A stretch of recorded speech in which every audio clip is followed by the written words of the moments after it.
2 years ago my house burnt to the ground after being struck by lightning. Thankfully it was during the day, so our 3 kids were at school and my husband and I were at work. We lost everything, but we were safe. It took almost 11 months for the insurance to pay out. The insurance covered 1 month worth of hotel stays, but after that we were made to fend for ourselves, and the only option we had was to move in with my SIL. She tells us we can have her spare room and her office space. Since she used neither of the rooms, and her stipulations was we needed to purchase all of our own food and pay her $100 a week. By week 3 all of that changed. She then decides we need to pay her $250 a week and we can only use 1 room. So all 5 of us were crammed into the smallest room she had, which was the size of a glorified closet space and didn't even fit a twin bed and a small dresser. So we lived out of trash bags and slept on the floor for close to $1,000 a month some months, and still had to purchase all of our own food, despite her claiming my children on her food stamps. She also had no bills outside of her land tax, $450 a year, electric and heating oil, which she hardly ever filled. So we were essentially paying her so she could do leisure activities. It was the worst 8 months of my life. 3 months ago my grandmother decided that she wanted to go to assisted living after a fall and transferred the deed of her house to me, and basically said it was mine now. It is a 5-bedroom farmhouse. My boys insist on sharing a room, so we have 2 extra bedrooms. Well, my sister-in-law lost her house last month due to not paying her land tax for several years and asked if her and her stepdaughter could stay with us until they get enough money to move down south. I said sure, 1 bedroom, $800 a month, and you have to buy and cook all your food separately because my daughter is vegan. She looked at me like I had 10 heads and said that she and her stepdaughter should not be made to share a room when there are 2 extra rooms, and stated she cannot afford a rent of $800 while purchasing all of her own food on top of it. I said, neither could we, but we managed to cram 5 people into a glorified closet space while you were getting $1,000 and food stamps. Take it or leave it. She decided to leave. I met her 2 years ago when we worked together and quickly became very close. She helped me through the darkest times of my life. I was mid-split with an abusive ex when we met, and I helped her through some really tough and unimaginable things. There were lots of rumors at the time we were seeing each other, and everyone assumed we were an item. But for the past 2 years our relationship has been purely platonic. She was my best friend, and up until a few weeks back I don't think we'd even ever hugged. Fast forward to a week ago, she came over for dinner and wine. This is very common and normal. We had more than usual and she was over the limit, so couldn't drive, so she stayed the night. We slept in the same bed but apart and no physical contact again. It was completely normal and just as expected. We somehow didn't get up and ended up staying in bed until 10 p.m. the next day just talking. Sometime during that evening she got upset about something going on in her life. I rubbed her back while telling her everything will be okay, and then we just cuddled. Probably the first bit of real physical contact between us, but nothing was sexual. Didn't feel weird, and she went home and it was all okay. This last weekend we had a hiking holiday planned, where we'd be sleeping in her van. She has a converted Transit. It's 1 bed, but we thought we'd be fine. First night it was freezing, ending up cuddling and spooning, but again didn't feel sexual. Second night is where it all went a bit wrong. We drank a bit too much and the spoon ended up getting carried away. It seems to be a joint thing, and before I knew it we were kissing and touching each other everywhere. It was a bit of a frenzy of this for about 15 minutes until we both stopped and realized what we just did. After this we spoke a little and asked if either of us regretted it. We both said we didn't, but it was odd. She got upset and I told her it was okay. It didn't change anything and we could just draw a line under it. We woke up the next morning and it happened again. We didn't talk too much but then went for a walk, and then just before we headed home we ended up all over each other again. We were completely naked but again stopped, cuddled and lay there. We both agreed it was a what happens in X, stays in X type event. It was a really long trip home, 6 hours plus. During this she would rest her head on my hand on lap ECT, and it seemed very different to our usual dynamic. When we stopped at services for breaks we seemed to walk arm in arm. We kept kissing on and off, but it seemed strangely normal. We arrived back at her home. She lives with her dad at the moment, but just before I left she kissed me again and thanked me for a wonderful weekend.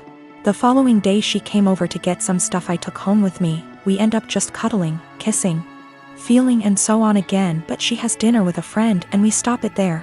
She goes on her way. This should feel really weird and strange, but it felt completely normal and we both discussed it that it was so odd it felt normal. Yesterday she turned up unannounced at my place, which is not a normal thing, with coffee and donuts. We end up talking, cuddling, kissing again, and then we end up talking about what this is, the big problem. Neither of us were sure. She got panicky and burst out in tears and left. She said she was really scared and her words were, "I think I will end up pushing you away and hurting you and I don't want to do that to you." I told her I would come and see her later and talk. I drove to her house, but her ex was there, another slight issue. They broke up 6 years ago, stayed close friends. He is a lovely bloke, but in his head he is certain they will get married and have children. She's had the conversation with him, but he seems to shut it off. If he found out she was seeing anyone he would get extremely angry. But there's so much family history intertwined between the both, it's really complicated. For that reason she has avoided seeing anyone in the past 6 years. The reason he turned up is she hadn't responded to him since the night we kissed. I went home when I saw his car and just said she could come to mine to chat later. She turned up, sad and very emotional. She explained she ran off because she is terrified of losing our friendship. I said let's just cut the romance out, draw a line under it and be friends again, but she seemed to not speak much when I said this.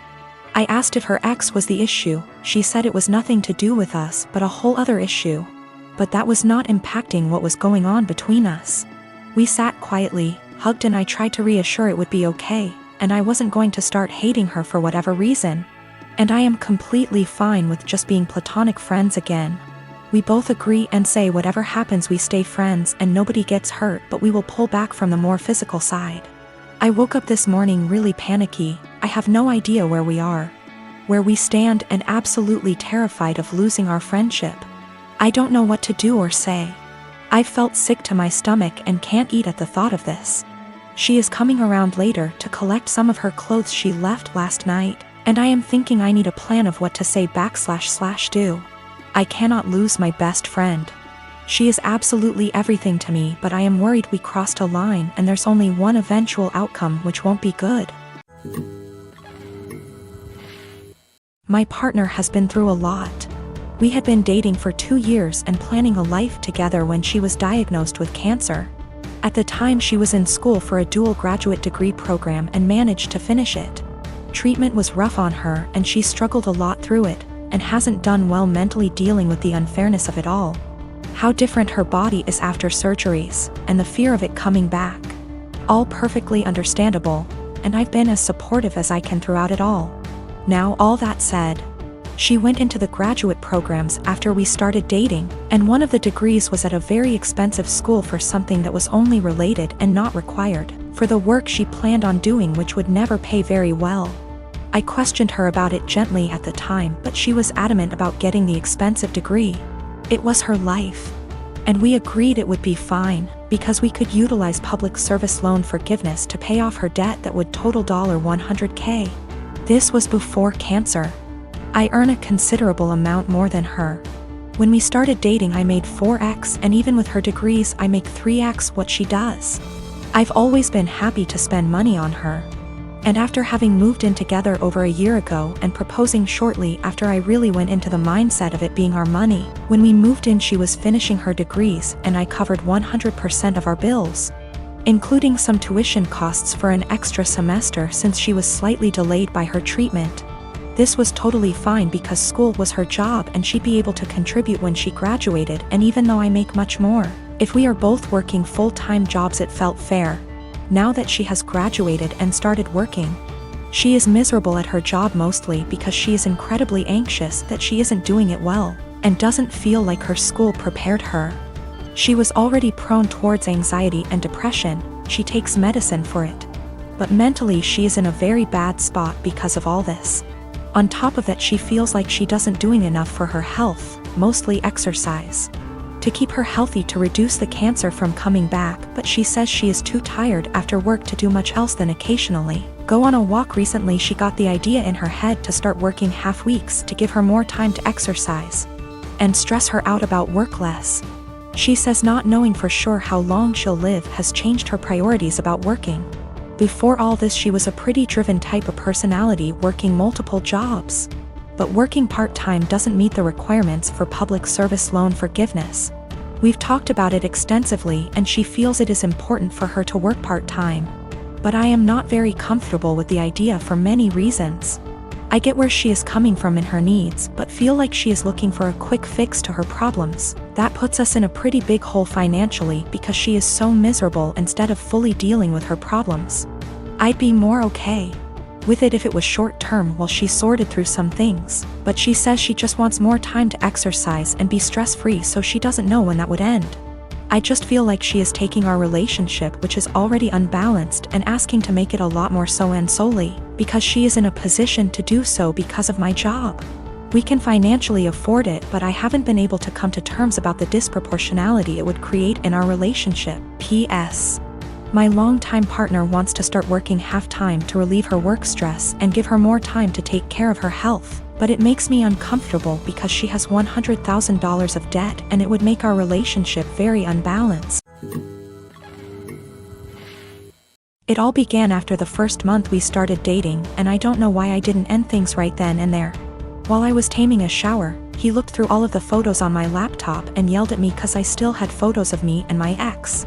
I didn't even remember, because I don't look at those photos, and I guess I was too lazy to delete them. Also, I don't use that laptop so often since it's slow. So, yeah. I wasn't being sentimental. I've always been a nosy person, and I admit I stalked his wall, his exes, even his parents, but it was all public info. I've been alone with his laptop / phone etc., but I've never ever even thought about reading his private conversations. I wouldn't do that to anyone. He doesn't care, though. He memorized my iPad password and he read everything, including some really private posts on Reddit. He yelled at me and broke up with me. He occasionally lurks in my Facebook account, because I'm dumb and I'm always like, no, he wouldn't do that again, but he always does.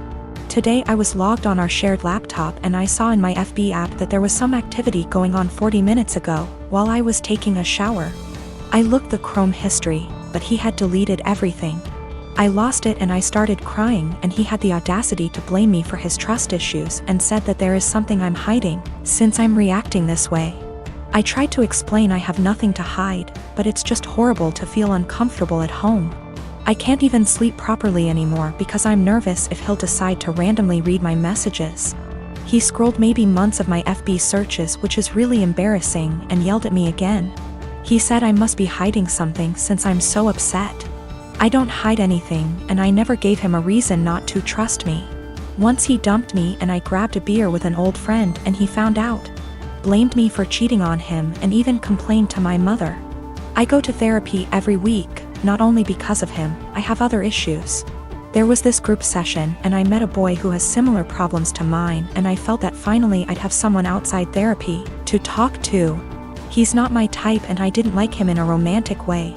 I just felt we could be friends, but my boyfriend found out we've talked once, because he was snooping again OFC. And again yelled at me. He said I was a cheater and that's why he had trust issues. I've always been faithful and I didn't deserve this. I changed all my passwords, but I'm tired of feeling uncomfortable in my own home. He went out and told me I deserve this, and he's right to invade my privacy, and I have no right to be mad. I don't know what to do anymore. I finally picked up some courage and ended this pathetic excuse of a relationship.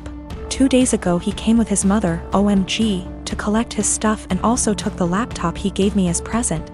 Which was pathetic.